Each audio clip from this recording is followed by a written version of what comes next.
Hi, my name is Laksh Bell, and today my microphone is not working, so I'm recording directly onto the almighty iPhone. I want to talk to you about crypto loans and why they absolutely suck the way they are right now. So let's get started. So let's say you have $100 worth of cryptocurrency, right? Let's say Bitcoin. You want to get a loan against that cryptocurrency because you believe that it's an appreciating asset, which over the long term is absolutely true if you can manage to avoid getting liquidated.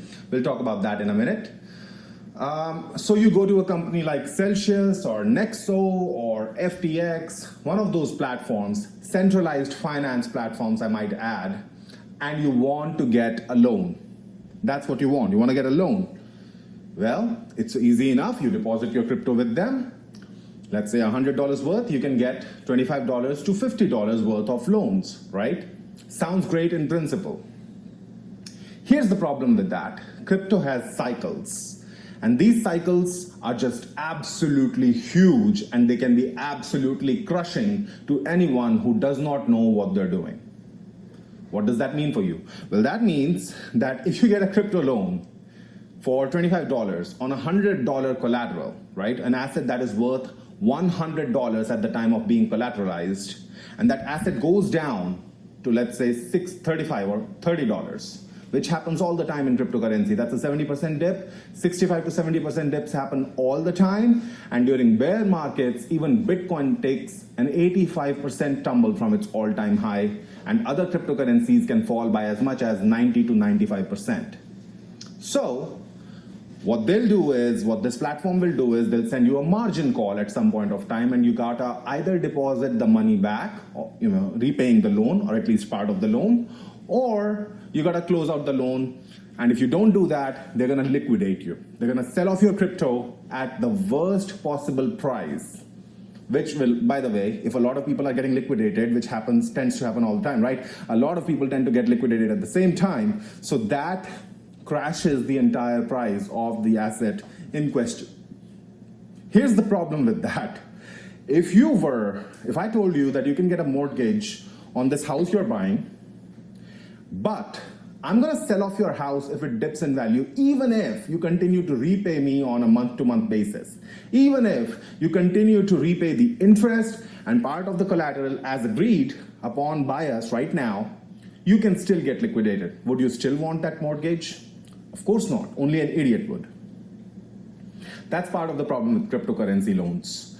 You're not getting any yield on it. So if you get a house and if you get a mortgage on that house, you can still rent it out and get yield on that house. You can still use that yield to pay off the interest, pay off your taxes, pay off the maintenance bills, but you cannot do any of that with cryptocurrency loans. You do not get the yield on that cryptocurrency loan. Secondly, when you collateralize an asset, that asset is not burned or held into some sort of a treasury. It's just immediately rehypothecated.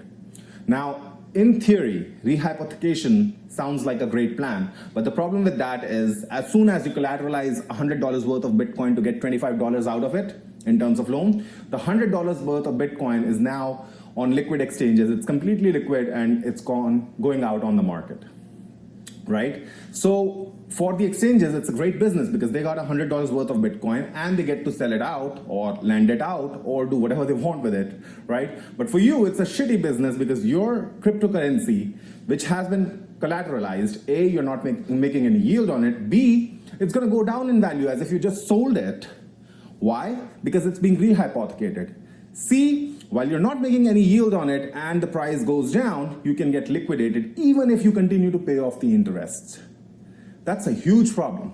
The problem is that the crypto that you collateralize, the asset, took a tumble, which happens inevitably in crypto. The value of the assets that you collateralize or you don't goes down. It goes down, then it goes up. Then it goes down, it goes up. Every time, if your asset is financially strong, the all-time high is much higher than the previous one, but it still takes an 80, 85, 90, 95% tumble. When that happens, the way crypto loan industry is right now, they will issue a margin call. They will force you to repay the loan prematurely. Either that, or they'll close it out themselves by selling your crypto asset when the market is down. And guess what that does to the supply? That increases the supply even further because now they're selling your crypto as well as everybody else's crypto, and that goes down in value rapidly. So the assets crash and the crashes become worse. As the crypto loan industry matures and gets bigger, more widespread, what you're gonna see is that bigger and bigger cycles are going to take place. The way it is structured right now though, even if it is a growing industry, it's not going to survive. Why? Because it really does not work with you. It's working in an adversarial position against you. And God help you if you took a crypto loan to buy crypto, because cryptos are correlated.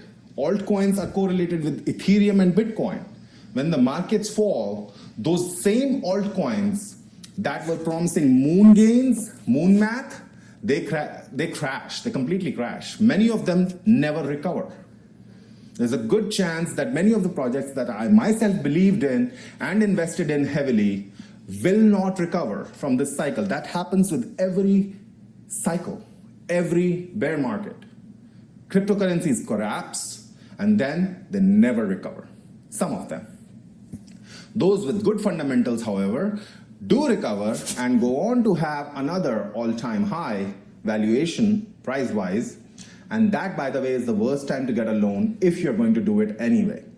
But for now, I do not believe that crypto market is mature enough to have a stable loan-based product. If I get a loan and I collateralize an asset with you, A, I cannot receive any yield from you if you are a cryptocurrency loan provider. B, I have to provide a lot of collateral to get a small amount of loan, which is fine. The loans are cheap enough. But C, the most important thing is, even if I continue to pay off my interest in a regular fashion, monthly, weekly, daily, whatever, I can still get liquidated. And that is not only just unfair, it's going to get people wrecked, as you're seeing right now. So if you have a cryptocurrency loan position, believe me, you want to close it out right now before you get wrecked, because the markets are going to fall. In the next few months, in the next few weeks, you're going to see a lot of cryptocurrency price devaluation.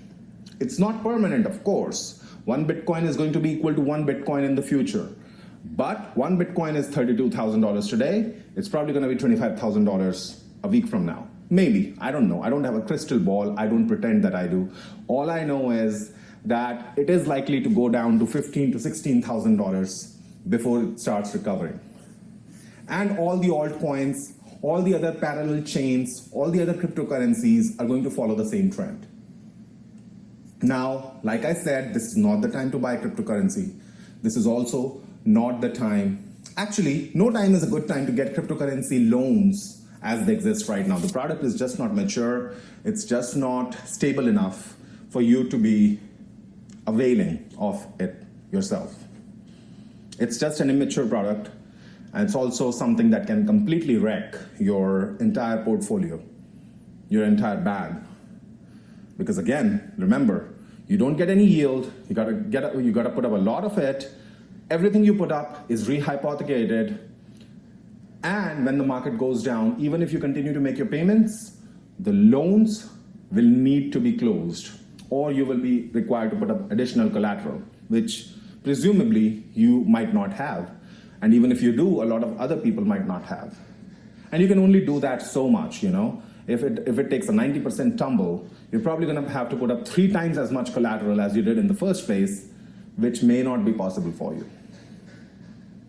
Again, if it is possible for you, it's probably not gonna be possible for someone else. Most other people are gonna get liquidated, which means the price of the cryptocurrency that you have collateralized will go down because of all the supply. We saw that just today with several assets. People are getting wrecked with cryptocurrency loans. You don't need that in your life. You would be way better off selling at the top, paying the capital gains tax, than buying it back at the bottom, and then waiting for the next cycle to sell again at the top, again paying off capital gains taxes. There's this whole notion about not paying capital gains taxes, that somehow it shields you against getting a loan, shields you against paying the capital gains taxes. Well, tell me something. If you sold Bitcoin at 65,000 and paid 10,000 in capital gains taxes, you would have effectively made $55,000 for every Bitcoin you had. Now Bitcoin is down to 30,000. Can you not just buy another 2 Bitcoin actually, almost 2 Bitcoin for the price of 1, even after having paid those capital gains taxes? So diamond hands or hodl or buy, borrow, die is a mentality that is promoted by, well, the founders of these cryptocurrencies who want to basically have you dump none of your bags and take none of the profits, just be profitable on paper. But remember, you can be profitable on paper, but when the time comes, the community turns against you. They're like, why didn't you make your own decisions, you know? You should have sold at the top, or at least some of it at the top, and that's right, you should have. Don't listen to those who tell you to have diamond hands and hodl at all times, regardless of where the markets are going. That's just stupid, man. Don't do that. You gotta sell when the markets are high, buy when they're low. That's all there is to it. Whether it's the stock market, crypto market, it's gonna go up, it's gonna go down. And debt only fuels these cycles. So the cycles become bigger and more devastating. That's it.